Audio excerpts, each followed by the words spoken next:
She was the one people called when things fell apart, the one who always answered, the one who stayed calm when everyone else panicked. But that afternoon, sitting alone on a public bench, watching people pass without noticing her, something felt different. Not dramatic, not loud, just heavy. She wasn't sad in the obvious way. Nothing had gone wrong that day. Yet there was a quiet weight pressing against her chest, the kind that comes from holding too much for too long. She had spent years being dependable, strong, capable, and somehow, without realizing when it happened, she had become invisible inside her own life. That moment didn't change everything. It didn't come with a decision or a plan, but it planted a question she could no longer ignore. When did everyone start leaning on her? And when did she stop leaning on herself? She had been known as the strong one for as long as she could remember, not because she was loud or commanding, but because she never seemed to fall apart. When things needed to be handled, she handled them. When decisions had to be made, she made them. And when others hesitated, she stepped forward without being asked. Over time, this became expected. People relied on her calm. They leaned on her certainty. They trusted that she would figure things out, even when she didn't feel certain at all. She rarely talked about how much effort it took. Strength in her life was quiet. It showed up in consistency, in showing up, in not missing a step, even when she was tired. She learned early that being dependable brought stability and appreciation. So she built her identity around that role. There was pride in it, but also a cost she didn't name. She became the person others turned to, but rarely the one anyone checked on. Not because they didn't care, but because she never gave them a reason to worry. She smiled easily. She reassured others quickly. She made difficulty look manageable, and little by little that image hardened into expectation. She noticed it in conversations. People spoke to her with certainty, assuming she could take on more. They shared their problems freely, trusting she had space for them, and she listened, always listening. There was a strange loneliness in that. Not the absence of people, but the absence of being seen as someone who might also need support. Somewhere along the way, she stopped sharing her own uncertainties. Not intentionally, it just felt easier not to. She didn't want to disrupt the balance, didn't want to appear fragile, didn't want to burden anyone. So she adapted. She became efficient with her emotions, selective with her honesty, careful with how much of herself she revealed. And the years passed quietly. She reached a point where her life looked stable from the outside, respectable, functional. Yet inside, something felt unresolved, not broken, just unfinished.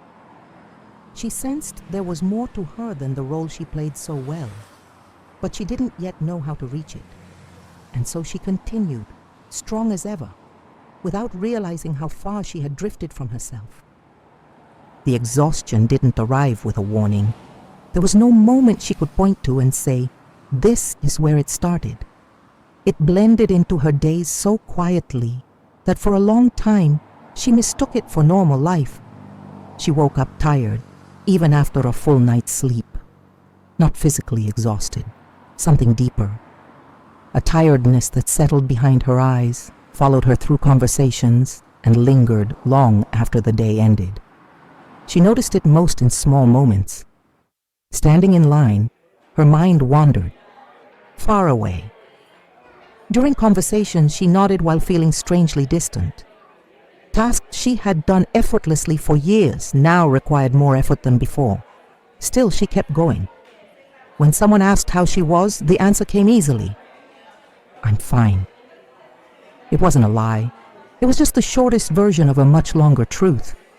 She didn't feel unhappy, and that made everything harder to explain. Nothing was falling apart. There were no dramatic problems demanding attention. Yet something inside her felt increasingly heavy, as if she were carrying a weight no one else could see. She began to realize how often her time was shaped by other people's expectations, how naturally she rearranged her plans to accommodate someone else's needs, how rarely she asked herself what she actually wanted. And when she did ask, the answer didn't come. That silence unsettled her. She had spent so many years being useful, dependable, available, that her own desires had faded into the background, not gone, just quiet. Some evenings, she sat alone with the television on, not really watching, just filling the room with sound so she wouldn't have to sit with her thoughts. Silence had become uncomfortable. It asked questions she wasn't ready to answer. She wondered when she had started measuring her worth by how much she could carry, by how much she could endure without complaining, by how little space she took up emotionally. People admired her strength, but they didn't see the cost, and she didn't show it. Because admitting exhaustion felt like weakness, because slowing down felt dangerous, because she wasn't sure who she would be without that role. The truth was simple and unsettling.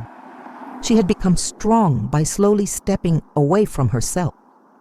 And the loneliness she felt wasn't caused by a lack of people.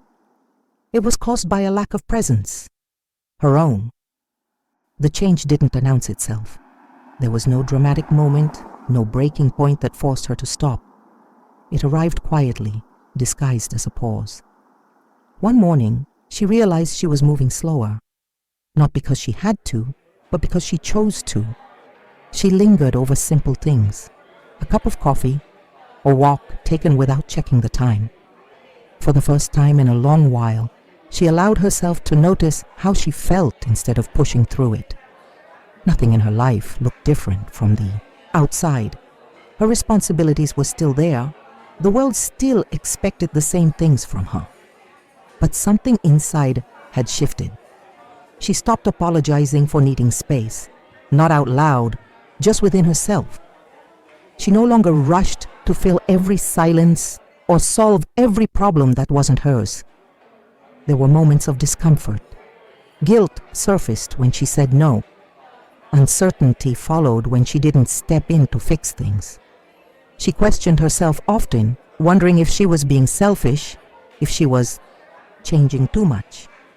But alongside that discomfort came something unexpected, relief, a lightness she hadn't felt in years. She began to reconnect with small parts of herself that had been neglected, not all at once, gently. A thought here, a preference there. She noticed what drained her energy and what quietly restored it. She paid attention to how different spaces made her feel. Some conversations felt heavy, others felt honest, and for the first time, she trusted those signals.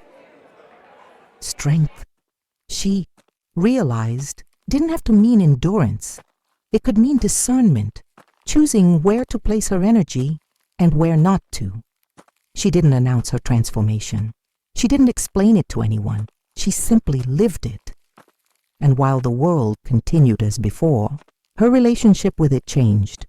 She was still present, still capable, but no longer invisible to herself. She understood now that being the strong one didn't require constant sacrifice, that caring didn't have to come at the cost of self-erasure. The realization was quiet, but it stayed. And for the first time in a long time, she felt grounded in her own life. Maybe this story isn't just about her. Maybe it reflects something you felt too. If you've ever carried more than anyone noticed, if you've ever been strong in ways no one thanked you for, this moment might be an invitation, not to change everything, just to pause and to listen gently to yourself.